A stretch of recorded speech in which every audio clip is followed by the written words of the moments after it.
Gracias. Bueno, ¿cómo están? Buenos días. Bueno, es un placer para mí presentar a Juanma, la verdad. Venimos trabajando mucho juntos en los últimos tiempos y la verdad que es un placer. Bueno, Juanma es licenciado en Ciencias Biológicas de la UDELAR, es doctor en Ciencias Agrarias de la UBA y bueno, él es ecólogo y le interesa estudiar la estructura y el funcionamiento de los ecosistemas y su relación con el cambio climático. Es muy versátil, maneja varias herramientas y siempre está dispuesto a aprender cosas nuevas. Es impresionante el ánimo y entusiasmo que le pone cuando aparecen herramientas nuevas, no necesariamente sencillas. Él se involucra y va para adelante. Aplicadas ya sea tanto ecología terrestre, que es a lo que él tiene más experiencia, y también ecología acuática, que es una línea en la que viene colaborando bastante mucho en estos últimos tiempos. Y bueno, la verdad que nada, Juanma es una gran persona, lo queremos mucho, siempre está dispuesto a ayudar, se preocupa por los demás, así que es un placer enorme tenerlo en el media y bueno, y él nos va a hacer una presentación también muy interesante. Eh, le doy la palabra. Gracias, Juanma. Muchas gracias, Carito. Excelente, como siempre, esas presentaciones contundentes que llegan desde lo académico y desde el abrazo. Así que muchas gracias. Bueno, gracias a todos y todas por estar presentes, los que están acá y los que están en el Zoom. Voy a cambiar de pantalla y vamos a comenzar. Bueno, la charla de hoy la titulé Modelos predictivos y explicativos del rendimiento agrícola como herramienta para las transiciones productivas sostenibles. Yo soy el presentador. Este trabajo en realidad es coautoría de varios que están ahí, Carolina Crisi, Pablo Baldassini, Lucía Rodríguez, Tomás Milani, Federico Bisócero, Alfonso Aguilar, Néstor Maceo, Lucas Garibaldi, Pedro Lafluf y Bruno Cosito. Somos un grupete que venimos dándole máquina a esto, dándole a la cabeza para tratar de avanzar en estos temas. Así que hoy presento, pero bueno, hay un grupo atrás que está trabajando en ello. Y este trabajo que les presento hoy es en el marco de un proyecto que muchos de estos que están acá en la coautoría participan de ese proyecto. Habemos 4 postdoctorantes que estamos en el marco de ese proyecto vinculados al MEDIA y al SARAS, realizando tareas para este proyecto FPTA, financiado por el INIA. Y es un nexo súper importante entre distintos sectores de la academia, instituciones y de afuera, ¿no? De línea. Pero también con gente vinculada al ámbito privado y a lo productivo. Entonces eso es súper remarcable, es muy importante lograr transitar estas fronteras y poder vincularnos de buena manera para poder hablar un mismo idioma y poder avanzar en el conocimiento.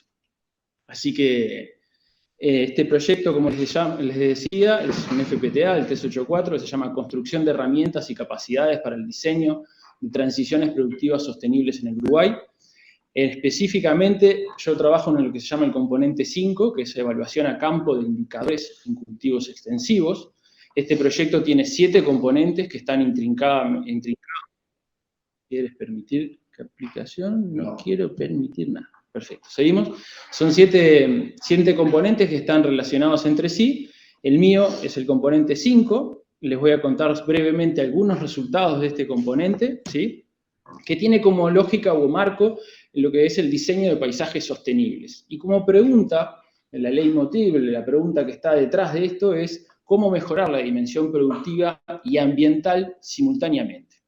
Tenemos en el proyecto el caso de la agricultura y el caso del agua. Hoy les voy a hablar del caso de la agricultura, que es el componente que a mí me trata. ¿Cuál es el contexto de esta pregunta o de la problemática que tenemos? Un aumento del uso de insumos en la producción agrícola, el aumento de las malezas resistentes a herbicidas, un mayor costo en la producción y un mayor impacto ambiental que cada vez está siendo más reportado y contundente, que nos está explotando en la cara. ¿Cuáles son los productos que nosotros pretendemos obtener? Son 4. Modelos predictivos y explicativos del rendimiento agrícola, que es lo que hoy les voy a contar. Modelos predictivos y explicativos de enfermedades, malezas y plagas de los cultivos, ¿sí? ¿Cuál es la influencia del paisaje sobre la productividad agrícola y las adversidades de los cultivos? ¿Y qué información si podemos generar información de base para el rediseño de paisajes agrícolas, ¿sí? Pensando en esta lógica del diseño de paisajes sostenibles, ¿sí? Entonces, mediante este componente, lo que buscamos explorar son cuáles son las variables del contexto espacial y temporal que más impactan sobre el rendimiento agrícola y cuáles son las relaciones entre ellas, para luego confeccionar un modelo predictivo y espacialmente explícito, ¿sí? A su vez, se busca analizar los principales determinantes de la distribución geográfica e intensidad de daño de aquellas adversidades, plagas y malezas que resulten de mayor relevancia. De esta forma, se pretende avanzar en una ecología predictiva que optimice el análisis de grandes bases de datos para tomar decisiones operativas hacia transiciones rurales sostenibles.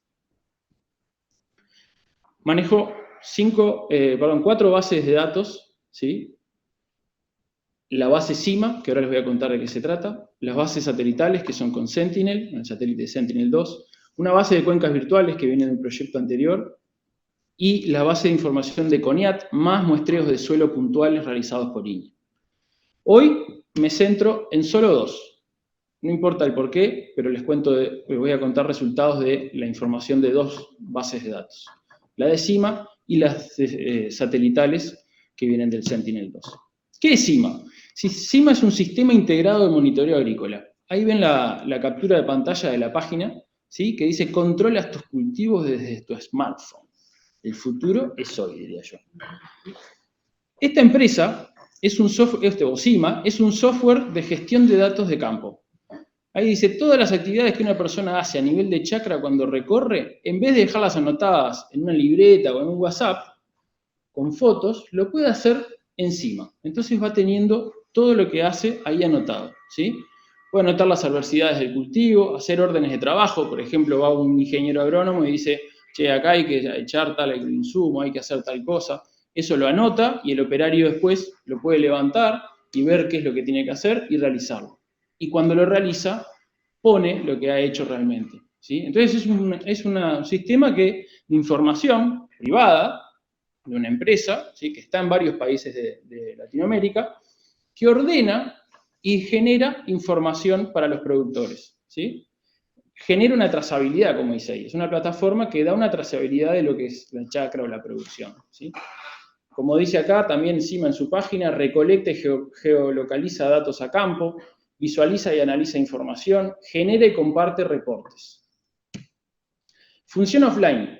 No hay que estar constantemente conectado, pero después se sincroniza. Esto genera una estandarización de los datos. Siempre hablamos en el media, tenemos tremendos algoritmos, logramos muchísima información, pero ¿qué pasa con la información de campo? Tiene que ser muy buena para poder generar muy buenos modelos o muy buenos productos. Esto genera una estandarización de esa información que está siendo recolectada. Es un primer filtro que se hace, digamos, ¿no? La sistematización de la información nos permite entonces utilizarla de manera confiable y agrupada. Hoy encima Uruguay, hay 140.000 hectáreas activas, es decir, que en los últimos 6 meses han tenido algún tipo de movimiento, algún tipo de anotación. 140.000 áreas activas en Uruguay representa el 10% de la superficie de producción agrícola del Uruguay. Es relativamente importante para empezar a visualizar qué es lo que está pasando con la producción en Uruguay, ¿sí? Hay más de 150 usuarios. Esas 140.000 hectáreas se reparten en más de 150 usuarios. Este es un resumen de las campañas, de las últimas 3 campañas, en realidad hasta el 23, de cuál es la cantidad de superficie agrícola para cada uno de los cultivos. Hay muchos cultivos, ¿sí? Tenemos en verde la mayor proporción, o sea, el tamaño del cuadrado es la proporción que tiene en sus áreas, ¿no? La soja es la que más lleva. Después tenemos la colza, la cebada, el trigo en amarillo abajo y maíz, por si no se llega a leer bien. Hay algunas pasturas, raigras, etc. En síntesis, la mayor proporción es de soja. Hoy les voy a hablar exclusivamente de la soja. La distribución geográfica de CIMA. Todos esos puntos son los centroides de potreros de CIMA. Están distribuidos en la principal área agrícola del Uruguay, ¿sí? Con algunos otros, por ejemplo, en Rocha, al noreste en Melo, en 33, ¿sí? pero el área, el oeste agrícola del Uruguay está muy bien representado por lo que es la base de datos CIMA. Potencialidades, además, de que CIMA se encuentra en otros países, ¿no? O sea, esto podría escalar a otros países, los análisis me refiero. Para que tengan una idea, un resumen ahí de las áreas de esos potreros, que implican, bueno, de mínimo 10 hectáreas, de máximo 300 hectáreas. ¿Sí? El promedio lo tenemos en 34 hectáreas. No lo dije ahí, son 765 potreros que tenemos. ¿Sí? Ahora, para generar los modelos de predicción de rendimiento, mediante Random Forest, usamos entonces información de manejo, provista por CIMA, y satelital. Hay que juntar esas bases de datos. ¿Por qué son tres? Porque la CIMA tiene por un lado lo que es la información de monitoreo, como dice ahí, data monitoreo, y la segunda de abajo, data aplicaciones. La data de monitoreo es cuando ellos anotan, cuando van al cultivo, si ven adversidades, si ven plagas, cómo ven la calidad del cultivo, en qué estado fenológico están, varias cosas que van anotando. En data aplicaciones es todos los agroinsumos que utilizan y lo van anotando qué cantidad, de qué tipo, el nombre, un número de registro, etc. Para que tengan una idea de las dimensiones, en la data de monitoreo tenemos 29.667 filas, en las aplicaciones 19.721. Cuando nos vamos a lo satelital, ahora les voy a contar un poquito más, pero escalamos muchísimo, son 459.000 filas que vienen desde lo satelital. Juntar esas tres bases de datos fue un enorme desafío, de qué manera, etcétera. Bueno, lo fuimos logrando y resumir esa información de una manera coherente, ¿sí? Con esa información juntada, que ahora les puedo contar un poquito más en el detalle si quieren, generamos dos aproximaciones, ¿sí? Por un lado, los modelos, como tienen ahí a mi izquierda, también ahí, tres modelos predictivos de rendimiento mediante Random Forest. Uno solo con la data de manejo. La data de manejo es el monitoreo y las aplicaciones, colapsadas juntas, ¿sí? Otra con la data solamente satelital. Y un tercer modelo con la data de manejo y satelital juntas. Tenemos tres modelos. Por otro lado, vamos a hacer los modelos explicativos del rendimiento, donde solamente vamos a utilizar la data de manejo y satelital juntas, ¿sí? Vamos a avanzar hacia ahí. Esto, todo con R. Lo digo porque hace poco me enteré que algunos científicos lo ponen un poquito en duda, de cuál es la utilidad de R y el peso que tiene, y están proponiendo volver a otros sistemas pagos. Así que vale la pena volver a ponerse la camiseta de R y volver a nombrarlo. Nos centramos en los modelos predictivos. Esto es un choclo, pero se los cuento medio rapidito. Si agarramos solo las variables de manejo, son 46 variables de manejo, ¿tá? De aplicaciones y de monitoreo. Imagínense que cada vez que se va al campo, se tiene un registro de lo que se hace. Un cultivo dura más o menos 3 meses, ¿sí? Un cultivo de soja, más o menos unos 3 meses. Van muchas veces al campo a aplicar, a monitorear. Entonces hay muchísimas líneas. Lo que yo hago es resumir esa información para cada ciclo de cultivo. Es decir, el potrero 1 en el año 2020, cuando se plantó en octubre del 2020 y se cosechó en más o menos febrero del 2021, eso es un ciclo de cultivo, tiene un montón de entradas, lo resumo y me quedo con variables de resumen de ese cultivo, ¿sí? De ese ciclo de cultivo para ese potrero. Todo eso para los 765 potreros, para todas las campañas que se le llaman cada uno de esos ciclos, que son del 2020 al 2024. ¿Sí? Más o menos 2 campañas por año, aproximadamente. Entonces, ¿qué variables? El momento de la siembra. La soja puede ser, quizá lo hayan escuchado, soja de primera o soja de segunda. Eso determina un poco cuánto rinde. La soja de primera se planta más o menos el 10 de octubre, es mejor que si yo me empiezo a dilatar ese momento de la siembra y lo planto posterior, en una otra fecha más cercana al verano. Entonces el momento de la siembra puede ser importante, lo anotamos. Y luego viene todo lo que es agroinsumos, la dosis total de agroinsumos, que pueden ser en sólidos o líquidos. Entonces tengo dosis total de agroinsumos en sólidos, dosis total de agroinsumos líquidos, dosis de fertilizantes sólidos y líquidos, las dos cosas juntas, como una medida de todo lo que se le está aplicando al cultivo, ¿sí? Cada agroquímico, o cada agroinsumo, lo podemos categorizar según su foco. Si es un herbicida, si es un fungicida, si es un acaricida, si es un insecticida, ¿sí? O un fertilizante. Entonces imagínense que para cada uno de esos usos yo puedo también, provisto por la base de información de CIMA, calcular cuánto fue la cantidad total sólida y líquido de cada uno de ellos. Se empiezan a multiplicar las variables. De esa manera vamos llegando a las 46. Pero no solamente con los agroinsumos, sino que además también tenemos, o por lo menos no la cantidad, quiero decir, sino también la cantidad de usos distintos que se le aplica a un cultivo. Por ejemplo, a un cultivo se le aplica generalmente un herbicida y un insecticida. En años lluviosos, por ejemplo, spoiler, se le puede aplicar más fungicida. Entonces ese año mi riqueza de insumos distintos, o sea, la cantidad de insumos diferentes que utilicé, va a ser 3 ese año más húmedo, porque tengo el herbicida, el insecticida y el fungicida. Entonces yo voy calculando para cada uno de los ciclos cuánto es la cantidad de agroinsumos distintos que se le aplican, ¿sí?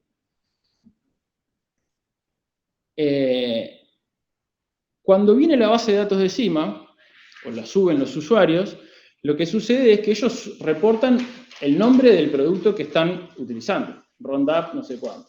Entonces, lo que nosotros hacemos con eso es mirar esa etiqueta, mirar ese registro que hay en el Ministerio de Ganadería, al cual yo tuve que mezclar también con información de CIMA en algunos casos, en otros ya venía provisto por CIMA, y disgregar cuáles son los ingredientes activos que tienen cada uno de esos productos. No es para cada marca, las marcas hacen distintas combinaciones y puede haber ingredientes activos diferentes. Entonces nos metimos también adentro de esos ingredientes activos y podemos estimar cuántos ingredientes activos distintos se le aplica a cada uno de los ciclos, a cada uno de los cultivos, ¿sí? El área de cultivo al cual se le está realizando las aplicaciones, es otra de las variables, ¿sí? Y después viene todo lo que es referente a la biodiversidad, la riqueza de adversidades distintas detectadas, ¿sí? Adversidades me refiero a plagas y malezas, ¿sí? Cuántas plagas y malezas distintas fueron reportadas en cada uno de los ciclos, ¿sí? El perímetro de ese centroide, de ese potrero, imagínense que yo solamente sé, por ser una base privada, solamente sé el centroide. No sé cuál es, no tengo los shapes de los potreros, ¿sí? Porque de esa manera tengo cierta anomicidad. Eso. No sé quiénes son.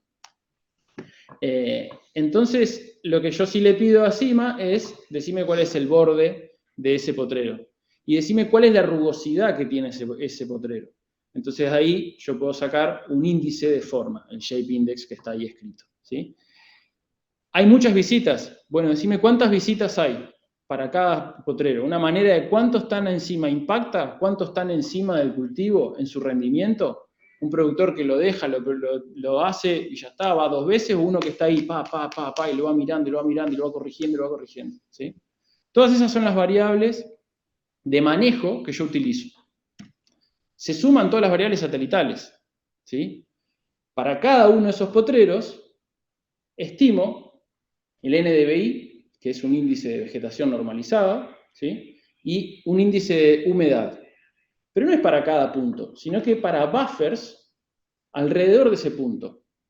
Entonces, en todo el ciclo del cultivo, de cada uno de esos cultivos, yo le pido a que me diga, cada vez que pasa Sentinel, me estime en un buffer de 200 metros de radio, en un buffer de 500, de 1000 y de 2000 metros de radio, que me devuelva todos los píxeles que tengo adentro de esos buffers.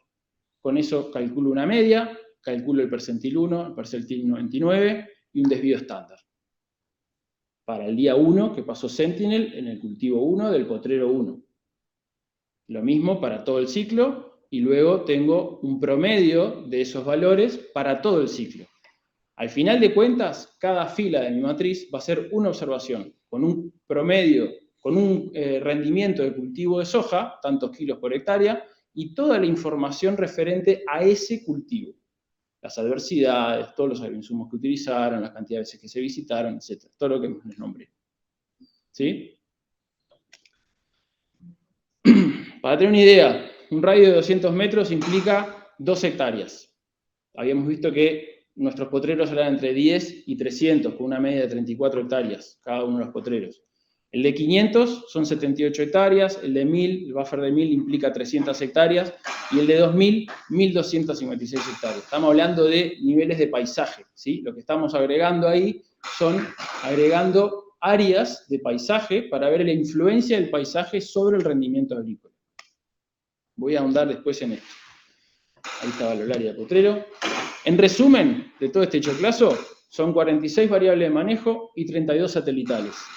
Son 613 observaciones. Cuando resumo toda esa data, me quedo en 613 filas, ¿sí? Con algunas curaciones que tuve que hacer la base de datos, sacando datos raros, etc. Pero me quedo con 613, ese es mi número, ¿sí? Y lo vamos a mantener. ¿Eso era de las 495? Exacto. De las 459.000 de satelitales, más las decenas de miles de CIMA, porque cada ciclo durante 3 meses hay un montón de información. Tengo que colapsar. ¿Cómo lo hago? Bueno, estas fueron las maneras que yo encontré en este momento. Con una primera aproximación, logramos tener 603 observaciones. ¿Tá? De esas, vamos a los modelos predictivos, entonces. De esas 613 observaciones, la reparto en 70-30. 30% son para mi muestra test. No entran los modelos. Son 184 observaciones que quedan por fuera, ¿sí? No lo hago de manera aleatoria, tomo los últimos 184 para discutir después. De ese 70 que queda, de vuelta, 70 y 30, ¿sí? O sea, quedan 429, el modelo, van a quedar 300 para entrenar el modelo y 129 para validar, ¿sí? Eso se genera en un loop durante 30 veces, esas particiones, y cada random forest, cada modelo genera 500 árboles. Detalles estadísticos para que después podamos discutir más adelante. Vamos a los bifes.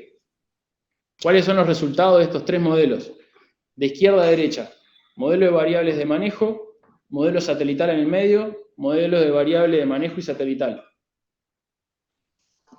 Voy despacito, ¿sí? Centrémonos en lo que dice modelo de variable de manejo. Es este modelo de acá, ¿sí? La primera columna son las métricas que les voy a contar, ¿sí? Por ejemplo, el primero es el error cuadrático medio, ¿sí? En cuánto le está errando el modelo.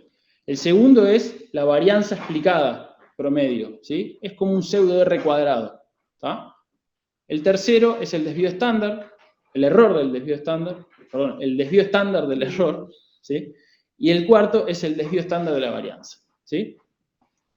Segunda columna es el entrenamiento, es decir, con lo que el modelo se está entrenando, ¿sí? Por ejemplo, si vamos a ver la varianza explicada promedio, ese pseudo R cuadrado, en el entrenamiento es 94,5, porque está consigo mismo validándose. Entonces, acá tengo un overfitting clarísimo. Es esperable. La tercera columna, validación. De ese 70-30 con el que estaba aprendiendo el modelo, va partiendo y va agarrando 70 ahora, 30 y lo va chequeando. Eso es lo que está haciendo en la validación. En el validación, acá, 70%. Baja un poquito, es esperable. Hay algunos que dicen, ya con esto te puedes quedar. Nosotros lo que hacemos es, somos más restrictivos y le decimos, no. Además te voy a dar otra muestra, que es la test, ese primer 30% que me había quedado, para que valide ese modelo. ¿Qué pasa? Cuando lo hacemos, cae un 54,6% de la varianza explicada. Cae bastante. Solo con el manejo explico el 54,6%.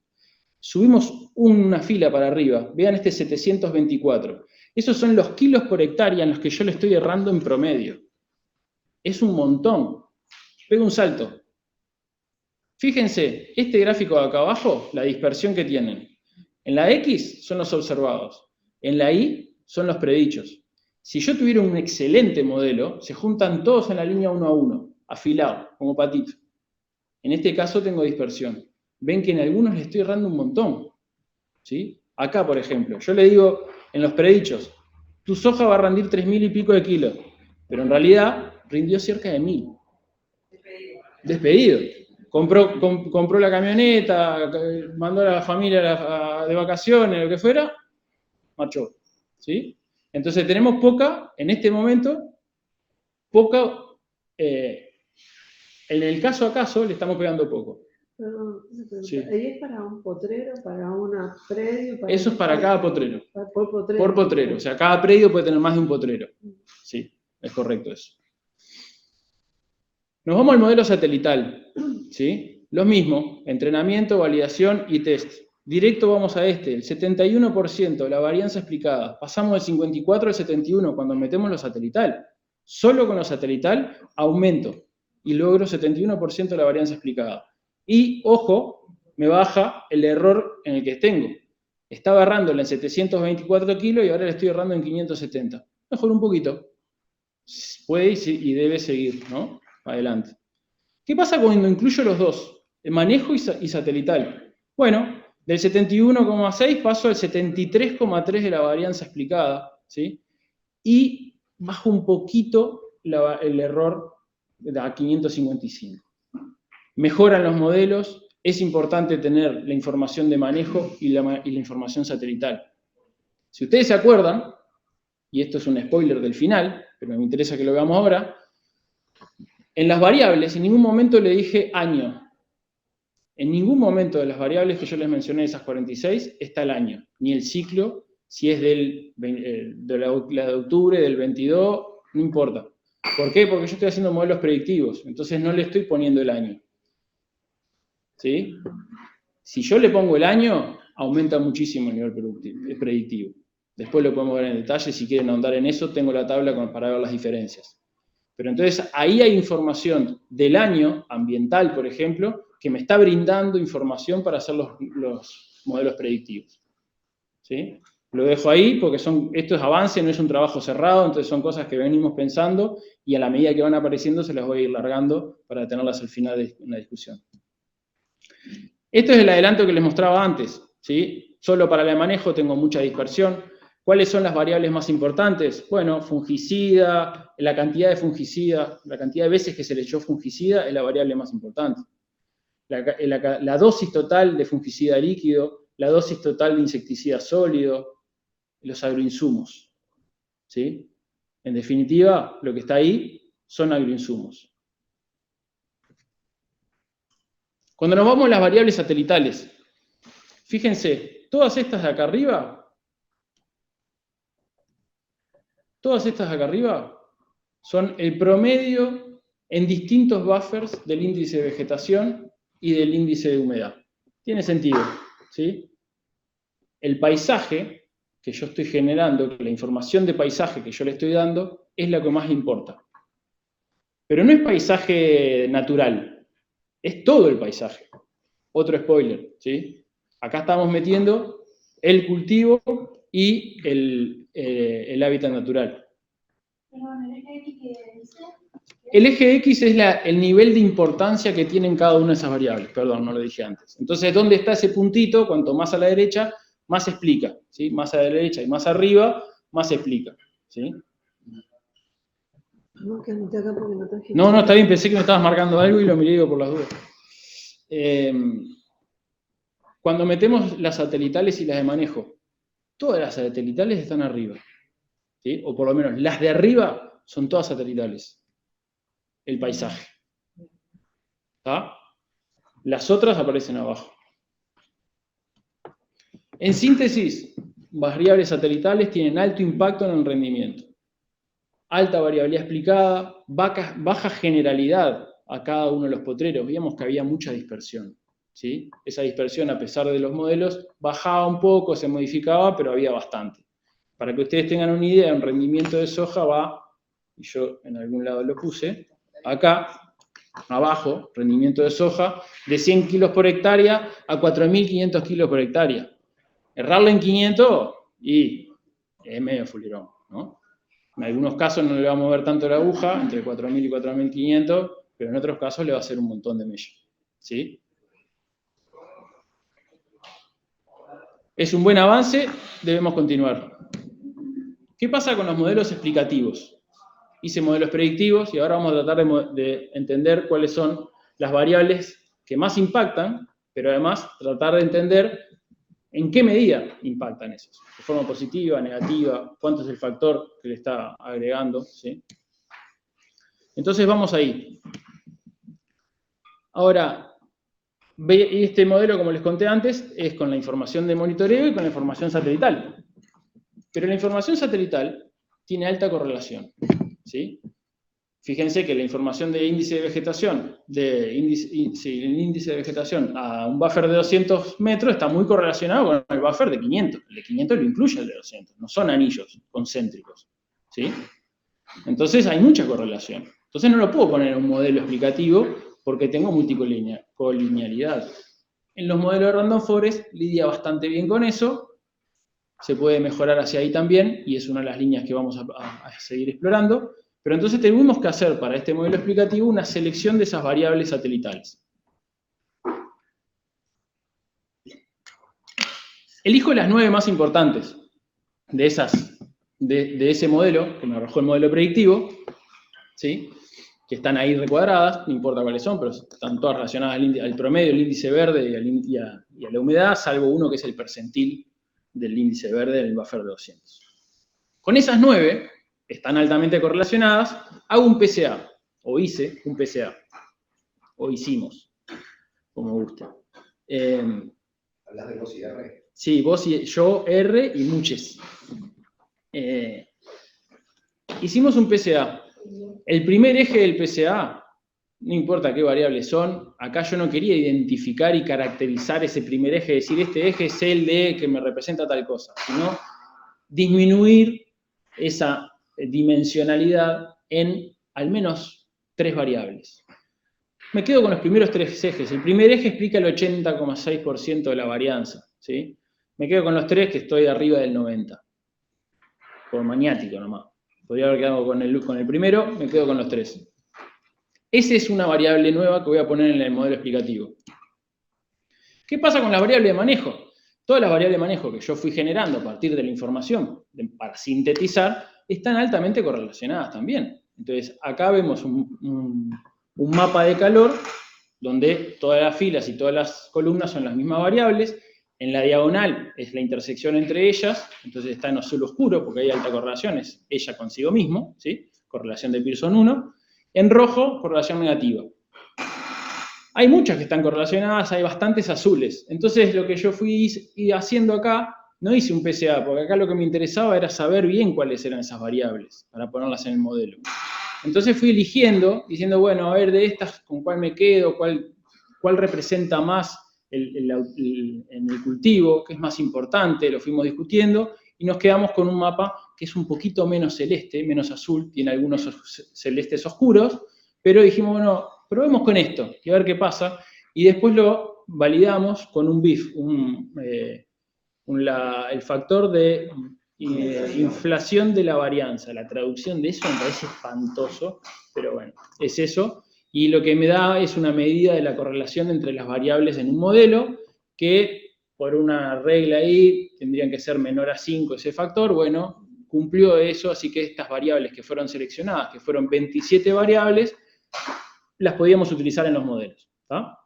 ¿Qué hicimos ahí? Lo metimos en una rutina de generación de modelos, y entonces le dijimos, bueno, de estas 27 variables, que son todas las de manejo y las 3 satelitales que teníamos ahora, los 3 componentes principales, ¿sí? De esas 27, hace todos los modelos posibles que tengan una variable a 5, entre 1 y 5 variables, ¿sí? Eso son 27.895 modelos. Queda corriendo el R, y voilà. Esta gráfica representa cuál es la importancia relativa de cada una de las variables a lo largo de los 27.895 modelos. Más allá del modelo seleccionado por A y C, ¿sí? Entonces, hay muchas en celeste, esas no las voy a nombrar ahora, pero hay algunas que están en celeste, amarillo y rojo. Le hago un zoom ahí para que las veamos, ¿tá? La que más se explica es el componente 1 del PCA, es decir, lo satelital, ¿sí? Toda esa cuestión de paisaje que teníamos. Después viene la fecha de siembra. Si es de siembra de primera o siembra de segunda, realmente parece que impacta. Y le metieron ese nombre, andan bien, ¿sí? Spoiler acá, son dos, es un factor con dos niveles, primero, segunda, se podría dividir y la gente de CIMA, cuando le presenté esto, me dijo, ojo, nosotros metemos de décadas, cada 10 días. Se planta el 10 de octubre, ahí tenés la 1, del 20 al 30 tenés la 2, así para adelante, ¿sí? Se puede abrir eso y hay que ver, puede llegar a ser interesante ahí. La tercera, la dosis de fungicida líquido.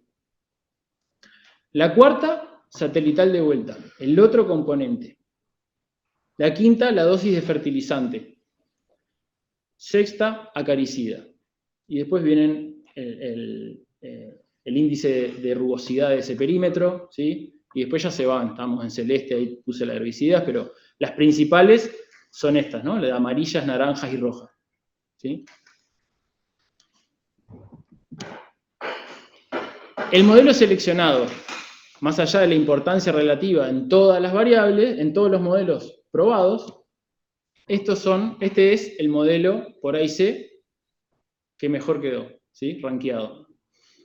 Logramos, como dice abajo, un 72% de la varianza explicada. Este es un modelo mixto donde la variable aleatoria es el nombre comercial de la semilla. Cada semilla tiene un nombre comercial, un código, ¿sí? Eso va al factor aleatorio. En este momento no me interesa. ¿Podría agruparlo, esas semillas, ese nombre, en grupos de madurez, por ejemplo?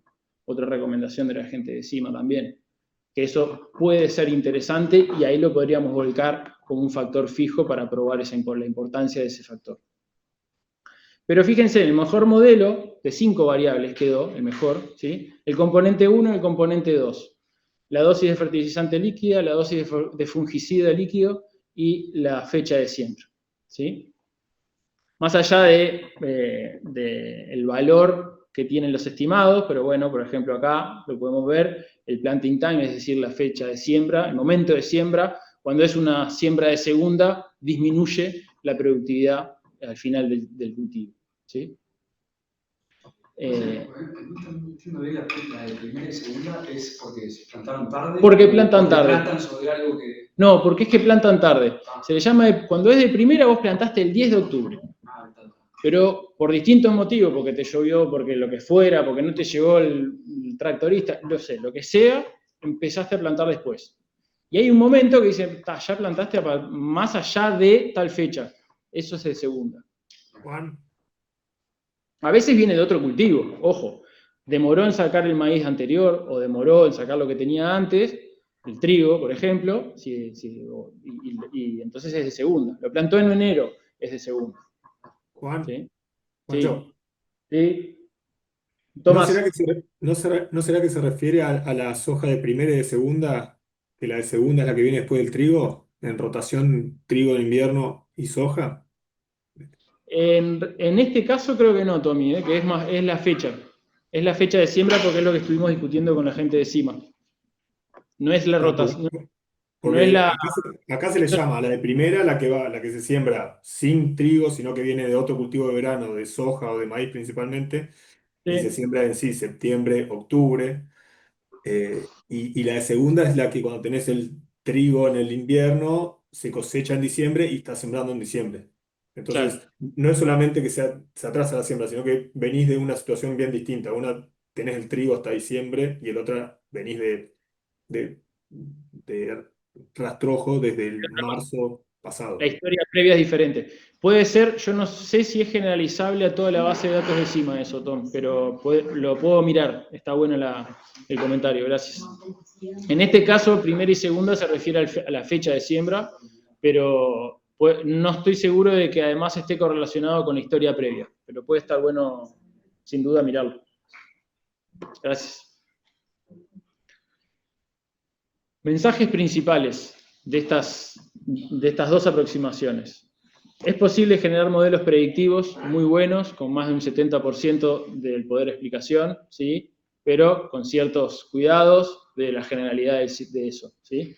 Las variables de manejo y satelitales son las que mejor predicen el rendimiento, ¿sí? El paisaje tiene gran impacto en el rendimiento.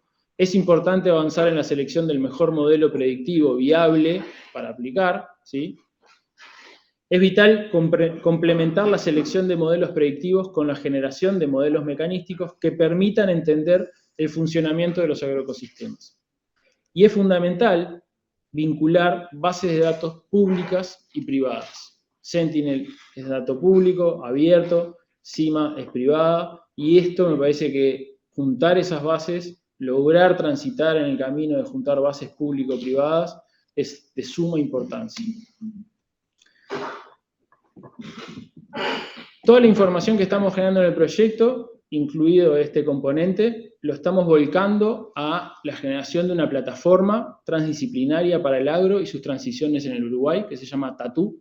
Esta plataforma va a estar, es una plataforma educativa y de divulgación y de hub, donde centraliza bases de datos para poder generar información de vuelta en la centralidad de esos datos, en juntar datos públicos, datos privados, siempre anónimos, por supuesto, respetando eso, pero es un hub de información, de educación y de divulgación, ¿sí?, que estamos generando desde el proyecto. Muchísimas gracias a todos y todas.